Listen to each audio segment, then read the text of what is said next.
Pessoal, vamos ao nosso giro pela política no Rumble do dia 14 de setembro. Obrigado a todo mundo que vem assistir o nosso vídeo por aqui. Nesse quadro, a gente junta as notícias de política todas, fala tudo num segmento só, porque tem muita notícia de política, né? A gente está chegando perto da eleição, minha gente. Daqui a pouco, 2 semanas aí na frente, já estamos tendo que votar, hein? Já está chegando a hora. Então tem muita notícia de política, a gente fala tudo aqui no Rumble, que evita até retaliações lá no YouTube. E também chama o pessoal para cá, né? Eu acho interessante o pessoal saber que existe um outro sistema, o Rumble e coisa e tal. Pode não ser tão bom quanto o YouTube, em termos de interface e coisa e tal, mas funciona muito bem. E a gente tem tido bons resultados por aqui, né? Hoje a gente vai falar sobre notícias trazidas por John27, Leão que não rouba e várias outras pessoas. Vamos falar sobre a Paraná Pesquisas, o Lula que quer destruir o Ciro. Isso é preocupante, principalmente para o Lula. As doações que estão atrapalhando o Bolsonaro, supostamente, e PSDB vai acabar, e muito mais coisa. Vamos começar então com as pesquisas. Aqui no agregador do Poder 360, a gente vê cada vez mais aqui a diferença entre Lula e Bolsonaro diminuindo. Aqui embaixo a gente vê que Simone Tebet parece que agora estabilizou, ela subiu aí a 6% e chegou num platô, e o Ciro está caindo. Isso daqui provavelmente já indicam os esforços do Lula para tentar o voto útil na esquerda, né? Ou seja, a Simone Tebet, que vinha crescendo, eu avisei a vocês, ela é uma pessoa que, para essa eleição, ela não tem chance, mas ela pode ganhar uma visibilidade importante, tem que ficar de olho nela para 2026. O Ciro falou que essa seria a última eleição dele. Não acreditem nisso. Ciro é um mentiroso patológico, ele vai falar isso e vai concorrer em 2026 também. Enfim, de qualquer forma, o ponto importante aqui é esse, né? Parece que Bolsonaro e Lula cada vez mais próximos e a terceira via meio que parada ali. Eu acho que vai ter segundo turno, tá, gente? Bolsonaro pode ganhar no primeiro turno? Pode. Tomara que ganhe. Mas, na verdade, na situação que está aqui, eu acho mais provável que tenha segundo turno, sim. Isso é ótimo para Bolsonaro, vai permitir que ele ganhe com muita facilidade do Lula, porque vai ter mais 3 semanas de melhora na economia para sustentar a candidatura dele, né? Então, no final das contas, o que a gente está vendo acontecer, aquilo que a gente falou que iria acontecer, vai chegando perto da eleição, o pessoal vai olhando, caramba, é Lula, bicho, vou votar no Lula, para com isso. Não tem jeito, a alternativa é Bolsonaro mesmo para quem não gosta do Bolsonaro, né? Pois bem, saiu a pesquisa do Paraná Pesquisas, não está ainda naquele agregado de pesquisas ali. Nessa pesquisa do Paraná, o Bolsonaro e o Lula aparecem tecnicamente empatados. É a mesma coisa da pesquisa anterior. Também estavam empatados tecnicamente na pesquisa anterior, mas na verdade a situação do Bolsonaro melhorou. Porque se você olhar aqui, olha só, na última pesquisa, Lula tinha 40,2% e Bolsonaro tinha 36,4%. Então ainda era empate técnico, mas era um empate técnico ali no limite, né? Quase 4 pontos de diferença. Agora está 39,6% para o Lula caiu um pouquinho, e 36,5% para o Bolsonaro subiu um pouquinho também. Pouca diferença, não foi muita coisa não, mas o que aconteceu ali foi justamente que agora a diferença é de 3 pontos, né? Ou seja, era quase 4 pontos, agora é 3 pontos. Então, uma diferença muito grande. Se você lembrar que as pesquisas no passado sempre favoreceram muito a esquerda, se você botar mais uns pontinhos aí para o Bolsonaro nesse troço, ele já está na frente com certeza, né? Enfim, esse tipo, estando tão próximos assim, já meio que descarta a possibilidade de vitória do Lula em primeiro turno, o que já é uma ótima coisa, né? Bom, ontem a gente falou sobre a pesquisa da IPEC, né? A IPEC é o antigo Ibope, a gente sabe que é aquelas pesquisas que não tem lógica nenhuma, mas ainda teve umas coisas estranhas aqui. O Merval queimou a largada, ele falou da pesquisa antes dela ser oficialmente anunciada, né? Veja, isso não é uma tragédia tão grande quanto possa parecer. Por quê? Porque, na verdade, a pesquisa foi feita pela Rede Globo. Foi a Rede Globo que comprou a pesquisa do IPEC. Então, é muito provável que eles tivessem já esse resultado antes da divulgação oficial. Foram eles que compraram a pesquisa, né? Então, não é nada tão estranho assim. Mas eu quero chamar a atenção aqui justamente porque a pesquisa do IPEC deu um aumento para o Lula. E o que eu quero chamar a atenção para vocês aqui? Vai ser o que a gente vai ver agora no finalzinho da campanha eleitoral. As últimas pesquisas vão dar aumento para o Lula e diminuição para o Bolsonaro. Por que eu digo isso? porque é a mesma visão lá do Chile da Constituição. Se você olhar as pesquisas para a Constituição lá no Chile, elas sempre vinham dando resultado de que o não ganharia, né? Se você olhar as pesquisas de opinião para a Constituição do Chile, elas sempre estavam dando resultado favorável ao não, né? O não ia ganhar, ia anular a Constituição. Dava uma diferença pequena, né? Mas davam sempre que o não ia ganhar. No finalzinho, as pesquisas começaram a forçar muito a barra para o sim começar a crescer, o não diminuir, a ponto que chegou a ter pesquisa nas prévias da eleição com um empate técnico, né? No final das contas, o não ganhou, mas ganhou muito mais do que estava sendo previsto antes.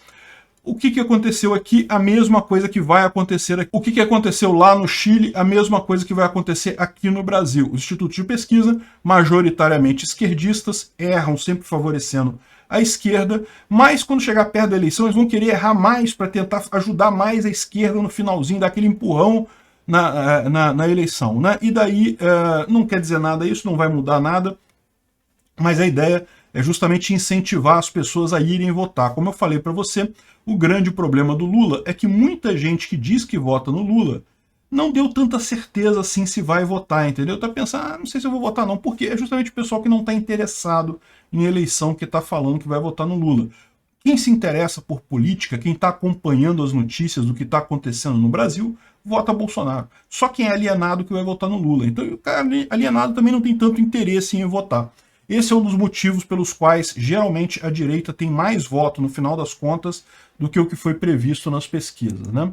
Tá vendo? Eles vão usar o IPEC para estimular a militância lulista. Não, olha só, o Lula cresceu, olha só que beleza, coraçãozinho, e crescemos na classe média, olha que bacana, e coisa e tal. Lorota, ninguém leva a pesquisa do IPEC a sério. Erraram tudo em 2018. Ou seja, no IPEC e no IBOP, Lula vai ganhar, ninguém tem dúvida. A questão é se vai ganhar nas urnas. Aí eu acho que não ganha não, hein? Bom, a juíza citou o fascismo, não o fascismo, né? Mas o fascismo ao mandar retirar outdoor com a frase Deus, Pátria e Família, né? Bom, a verdade é a seguinte, não tem nenhuma grande diferença isso daí. O que tem de gente doutrinada por aí, inclusive juízes, tem muito mesmo. Infelizmente, então, é a perseguição normal que a gente está enfrentando, né? Tem um artigo que eu vou falar hoje lá no YouTube sobre a perseguição aos aliados do Trump. E é o que eu falo sempre, né? No final das contas, a grande briga final vai ser entre libertários e o governo. Porque o que está acontecendo lá nos Estados Unidos? Você está tendo, embora a população seja majoritariamente republicana, os republicanos ganhem as eleições todas, o núcleo político de Washington ali, que não é só os democratas, é o próprio governo, o próprio FBI, a própria CIA, a própria estrutura do governo quer prejudicar os republicanos, pelos motivos óbvios, né? Quem está no governo quer mais governo. É contrário a pessoas que querem diminuir o tamanho do governo, que é o caso dos republicanos. Então você começa a ter essa batalha. Esse pessoal quer atingir o Trump para evitar que ele volte a qualquer custo. No final das contas é isso. O governo, não tenha dúvida, no final ele vai se aliar à esquerda abertamente e vai caber à população mesmo fazer alguma coisa, né? Não se preocupem, o anarcocapitalismo já está chegando por aí. Mas o que a gente vê aqui é isso, né? Não são todos os juízes, evidentemente, mas tem muito juiz esquerdista por aí. Olha só, o Lula culpou o Aécio por interferências do judiciário na política. Que lorota isso, né, cara? O cara me rouba pra caramba, indica um monte de juiz socialista para o STF, que é o que está gerando problema hoje em dia, né? A esquerda nunca teve problema em interferir nas coisas, eles interferem mesmo. É o que a gente está vendo, um monte de juiz socialista interferindo na eleição. E aí o cara vai dizer que foi porque o Aécio questionou judicialmente a vitória da Dilma em 2014, coisa e tal, dizendo que o PSDB que começou isso, né? De fato, o Aécio chegou a entrar com uma ação questionando algumas coisas na eleição, mas no final das contas, em momento algum, colocaram isso como uma grande bandeira ou uma grande alteração, né? Aliás, até na questão lá do voto impresso, eles voltaram atrás e não votaram a favor do voto impresso, o PSDB, né? Bom, o TSE proibiu o Bolsonaro de usar as imagens de 7 de setembro, a gente já falou sobre isso, né? Agora, o curioso é isso daqui, ó. Esse aqui foi o juiz que proibiu o Bolsonaro de usar as imagens do 7 de setembro na posse do do Alexandre de Moraes. Lembra quando teve a posse do Alexandre de Moraes, que foram todos os candidatos, Bolsonaro, Lula, tava todo mundo lá, e esse cara aqui, olha só, quase beijando, né, cara, faz um parzinho bonitinho. Mas olha só, gente, eu vou falar um negócio pra vocês, tá? Isso daqui não é muito estranho, não. Eu não duvido esse cara também abraçar Bolsonaro e coisa e tal. A verdade é a seguinte, lá em Brasília, todo mundo abraça todo mundo, meu amigo. O pessoal lá não tá nem aí, a função deles é roubar você. De que forma que eles vão fazer isso? Aí tem várias formas ali, né? Enfim, eu acho que por que o juiz proibiu o Bolsonaro de usar as imagens de 7 de setembro? É porque eles sentiram, cara, porque eles viram que 7 de setembro foi muito maior do que eles esperavam, eles achavam que iria flopar, eles achavam que iria pouca gente. Eu não sei de onde é que o pessoal tirou isso da cabeça, porque realmente não tem lógica nenhuma isso daí, né? Olha só, cara, a esplanada dos ministérios quase toda tomada. É uma coisa impressionante, nunca houve isso na história do Brasil. Pode procurar, até mesmo nos protestos contra Dilma, encher a esplanada desse jeito, não consegue. E Bolsonaro consegue. Enfim, é realmente impressionante. Por isso que eles proibiram. Porque, né, assim, pô, tá fácil demais pro Bolsonaro ganhar esse troço, né? Enfim, a grande cartada agora do Lula, o que ele decidiu fazer é justamente atacar o Ciro Gomes. Ele sabe que o Lula mesmo não consegue crescer, mas ele sabe que se for pro segundo turno a chance dele ganhar diminui muito. Então ele quer destruir o Ciro Gomes para pegar os votos do Ciro Gomes, que supostamente esses votos iriam para o Lula, né? A questão toda é essa. Eu não sei se tantos votos assim iriam para o Lula do Ciro Gomes, e mais do que isso, essa estratégia dele pode ajudar Bolsonaro. Por que pode ajudar Bolsonaro? Porque para pensar.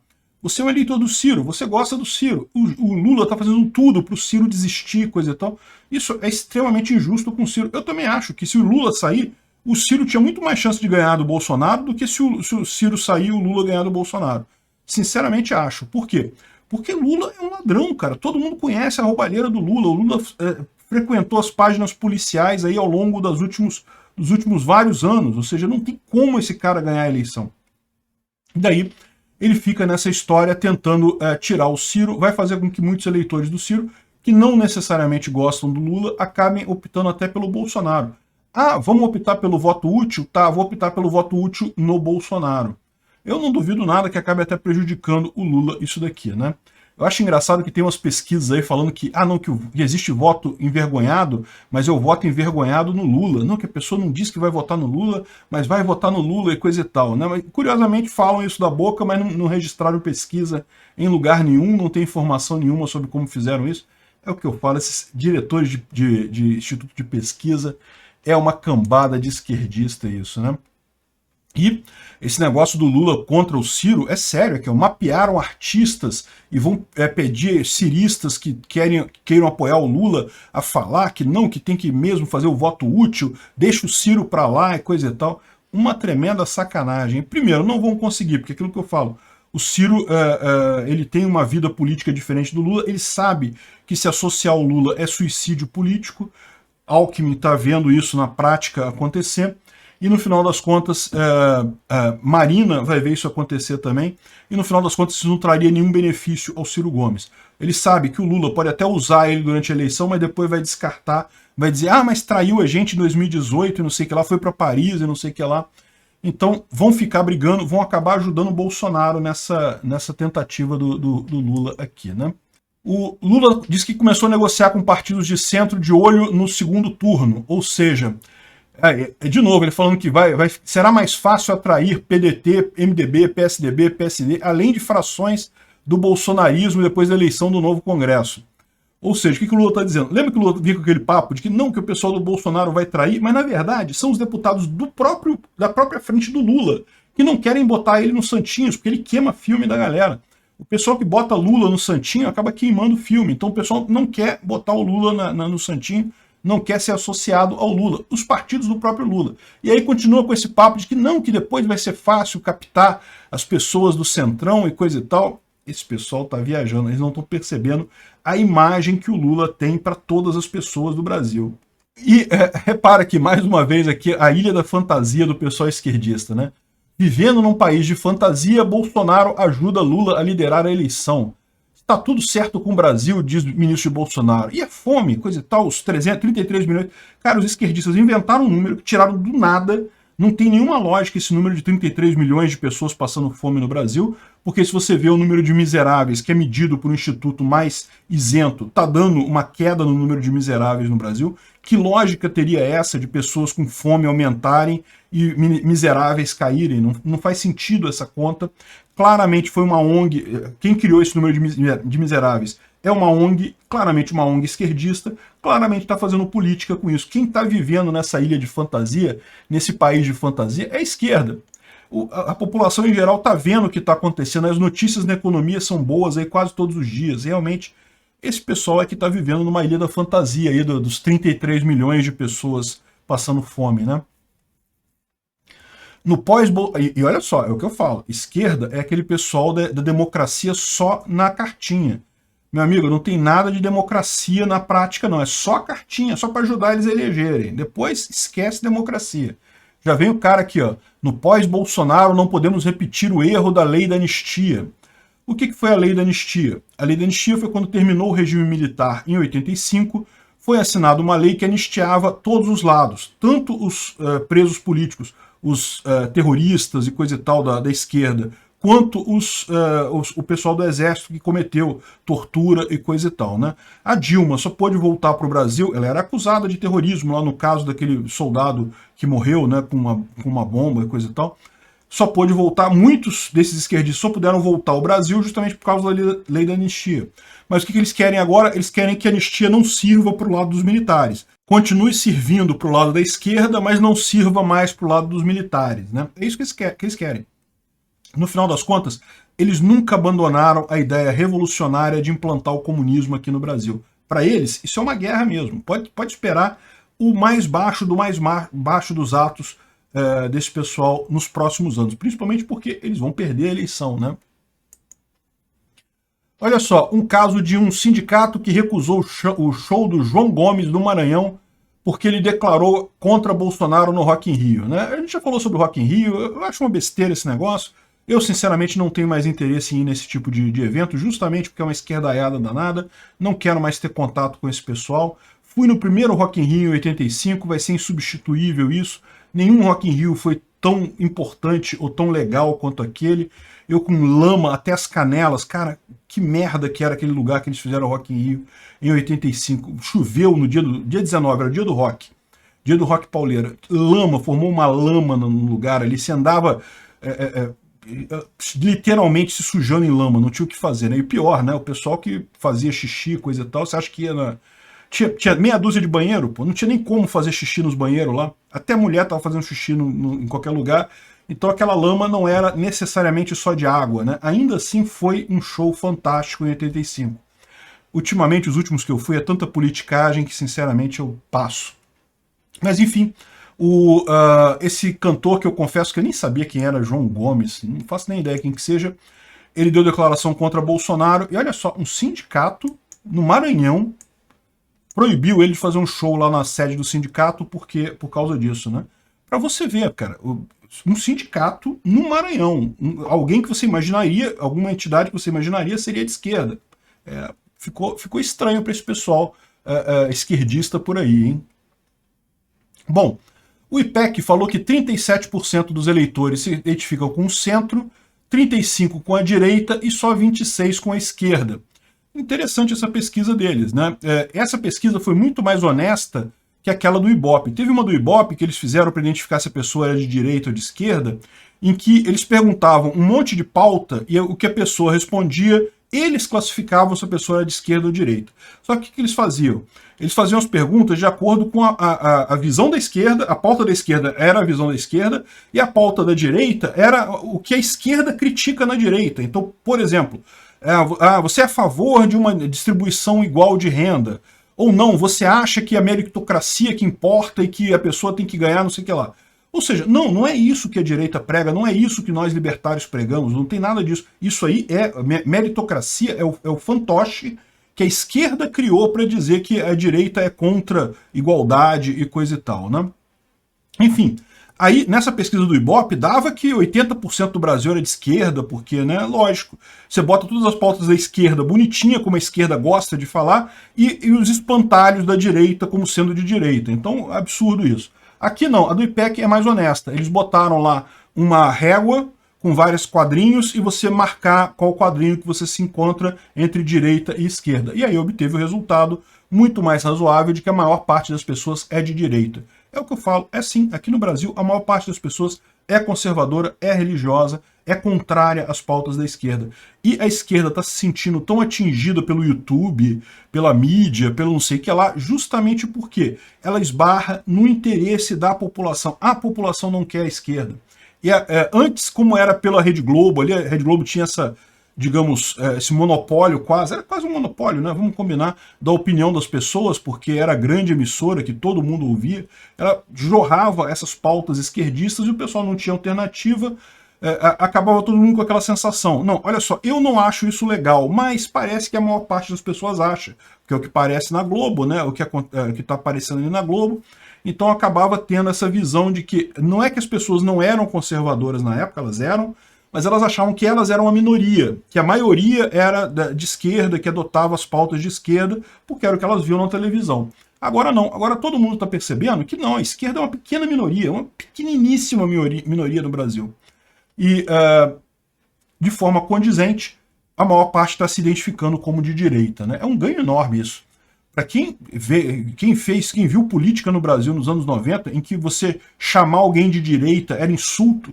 Sim, eu vi debate em campanha presidencial aqui no Brasil, chamar a pessoa de direita era um insulto para a pessoa. E olha só como é que a gente está agora, a maior parte da população se classificando como direita, né? Um avanço grande. Ainda vai vir muito mais do que isso, mas já é um avanço grande, né? Bom, o Bolsonaro se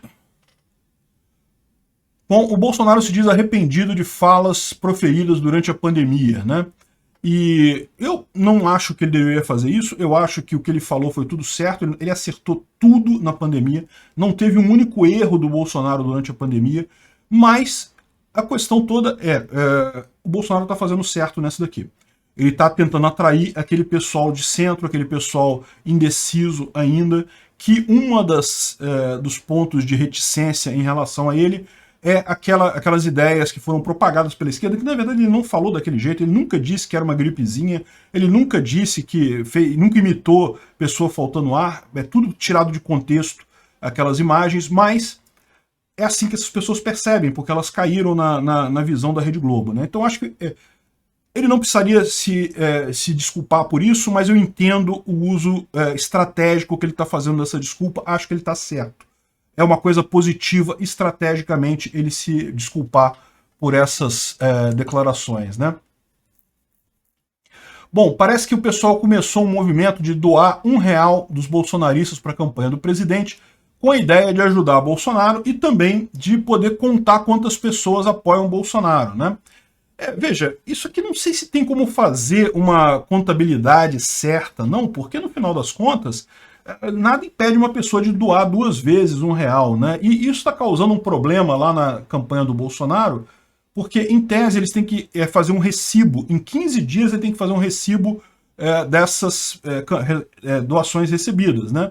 E aí, segundo diz o pessoal aqui, hoje, o valor médio para você fazer esse recibo é R$2. É o tempo da pessoa que escreve o recibo, o papel do recibo em si, esse tipo de coisa. Então, no final das contas, isso está dando prejuízo para o Bolsonaro, porque se recebeu R$1 de doação e o recibo custa R$2, né, isso está dando prejuízo para ele. Mas é lógico, a Folha de São Paulo tenta sacanear, dizer que não, que é um absurdo, não sei o que, tá vendo, o pessoal, olha como é que bolsonarista é burro, estão fazendo o Bolsonaro ter prejuízo e coisa e tal. Mas aí o contador lá do Bolsonaro fala que não, fica tranquilo, a gente já está arrumando um software para fazer isso via software, aí vai ficar muito mais rápido e vai ficar barato. Então pode continuar doando quem quiser doar. Eu não sei se isso ajuda muita coisa o Bolsonaro no final das contas não, entendeu? Porque né, tem muita gente que vai votar e que não tem R$1 para ficar doando assim para a campanha do Bolsonaro. Mas se quiser doar, não tem problema nenhum, tá? Ignora essa matéria da Folha, é mais uma matéria da Folha tentando taxar bolsonarista como burro, mas na verdade, olha só, se muita gente doar R$1 para o Bolsonaro, no final isso pode ser uma grana considerável, né? O Bolsonaro tem muito apoio mesmo, e como eu disse, mas o recibo custa mais de R$2 e coisa e tal. Não, mas o contador fala depois aqui, não, pode deixar que a gente vai estar fazendo um software Hoje é uma questão mais tecnológica do que jurídica, a matéria ainda não está definida, mas vai ter que prestar conta, vai fazer a questão do software e vai resolver isso. Então, pronto, não tem problema não, pode doar, não tem galho nenhum para quem quiser fazer isso lá para o Bolsonaro, né? Bom, teve confusão ontem num debate com o Douglas Garcia. Isso é uma coisa que não é uma coisa positiva. Eu vou falar para vocês, esse negócio de ficar caçando briga com jornalista é uma besteira. Eu sempre falei isso. Tem que, ao contrário, tratar jornalista bem. Por mais que você não goste do jornalista, é uma besteira isso. Não ganhou o voto de alguém com isso daqui? Não. Pode ter perdido o voto com isso? Pode ter perdido o voto com isso. Esquece esse negócio de atacar verbalmente ou fisicamente as pessoas, né? Ataque verbal na ética libertária nem existe, né? Mas mesmo xingamento, esse tipo de coisa, é algo que não convém nesse momento da eleição. Douglas Garcia realmente pisou na bola aí, né? E parece que também o debate a reunião para a preparação para o debate na TV Globo deu ruim, hein? Acho que não vai ter debate na TV Globo não, hein? Teve uma confusão com os integrantes do PT e do Ciro Gomes. Nem foi Bolsonaro, não. É lógico, se fosse Bolsonaro, eles já estavam com a manchete aqui, não, Bolsonaro causa confusão na Rede Globo, não sei o que lá. Mas foi entre o PT e o Ciro Gomes. Então, olha o que eu estou falando para vocês. Essa política do PT de tentar tirar o Ciro Gomes da parada vai acabar prejudicando o próprio Lula nessa história, hein? Enfim, se vai ter o debate ou não vai ter o debate, a gente não sabe. Aparentemente está tendo confusão lá. Bom, começou um movimento de debandada do PSDB em São Paulo, né? Quando começou essa eleição em São Paulo, muita gente acreditava que o Tarcísio não iria ter força no Estado e que a disputa acabaria entre o Rodrigo Garcia, do PSDB, e o Haddad do PT, né? É normal o Haddad estar lá porque a esquerda, ele é o único candidato da esquerda à prefeitura de São Paulo, então naturalmente ele vai pegar os votos da esquerda. Mas o Rodrigo Garcia, do PSDB, imaginava se teria uma força muito grande. O PSDB sempre foi um partido muito forte em São Paulo. Mas eu avisei para vocês, embora o Rodrigo Garcia tenha uma força grande, eu acho difícil alguém tirar essa eleição do Tarcísio. O Tarcísio, com o apoio do Bolsonaro em São Paulo, vai levar essa fácil, né? E agora o que começou a acontecer foi debandada de prefeito. O prefeito de Marília, que é do PSDB, saiu do PSDB, declarou apoio a Tarcísio, ou seja, Daniel Alonso, que é o candidato lá, declarou apoio a Tarcísio e vai sair do grupo do Rodrigo Garcia e vai se filiar ao PL. Olha que coisa, hein? Isso é um movimento interessante mesmo. Por que isso? Porque o pessoal já está vendo que o Tarcísio que vai ganhar. E para os prefeitos é importante terem um bom relacionamento com o governador para receber verba, para receber ajuda. Então, esperem muito mais disso, a ponto de que aquilo que eu falei para vocês, a última esperança do PSDB para continuar existindo é o PT ganhar a eleição federal, é o Bolsonaro ser derrotado. Enquanto o Bolsonaro tiver força política, o PSDB acabou, destruiu, né? Foi o grande prejudicado na campanha de 2018. Muita gente fala que o PT que perdeu a campanha de 2018. Não, quem mais perdeu em 2018 foi o PSDB. O PT saiu da presidência, ficou em segundo lugar. O PSDB saiu do segundo lugar e sumiu completamente em termos nacionais, né? Não é à toa que o Alckmin foi lá beijar o pé do Lula, justamente porque é a última esperança do PSDB. Conseguirem destruir Bolsonaro para novamente o povo voltar a enxergar PSDB como oposição ao PT. Isso nunca vai acontecer. Esquece. Mesmo que Bolsonaro perca essa eleição, acabou esse passado que o pessoal da turma da tesoura gostava de ficar, aquela alternância boa entre PT e PSDB, isso nunca mais vai voltar, porque as pessoas perceberam que PT e PSDB é praticamente a mesma coisa, né? Agora, com Bolsonaro já na expectativa de ganhar talvez no primeiro turno, mas certamente ganhando no segundo turno a eleição federal. Em São Paulo, Tarcísio ganhando e Rodrigo Garcia com zero chance, começa a perceber que já tem fundadores do PSDB falando, olha só, acabou, vamos fechar a legenda, fechar a porta, serve mais para nada, não tem mais sentido. O PSDB existia enquanto as pessoas acreditavam na teoria das tesouras lá, de que eram coisas diferentes, né? Que o PSDB é oposição ao PT. Hoje em dia todo mundo viu que é a mesma coisa. Melhor acabar mesmo com esse troço. Pá de cal. Outro que vai sumir também com essa eleição vai ser o PT, como eu disse, porque o PT apostou tudo no Lula, não fez questão de forçar os estados e o Lula vai perder. outro que encaminha a destruição completa é o PT. Quem vai emergir como oposição de Bolsonaro, vamos ver. Eu chutaria o PMDB, não sei. Se chegou até aqui e gostou do vídeo, por favor, deixe o seu like no BitChute, clique no foguinho do Odysee ou no símbolo de mais do Rumble, ou no indicador de aprovação que estiver disponível. Não deixe de se inscrever para aumentar a relevância do nosso canal. Tem um botão para isso em algum lugar por aí, toda plataforma tem. Com mais relevância, mais pessoas terão acesso às ideias que não podemos falar livremente devido à censura da mídia. Ajude o livre mercado de ideias e a liberdade de expressão. Veja mais informações no site opinionfreemarket.com.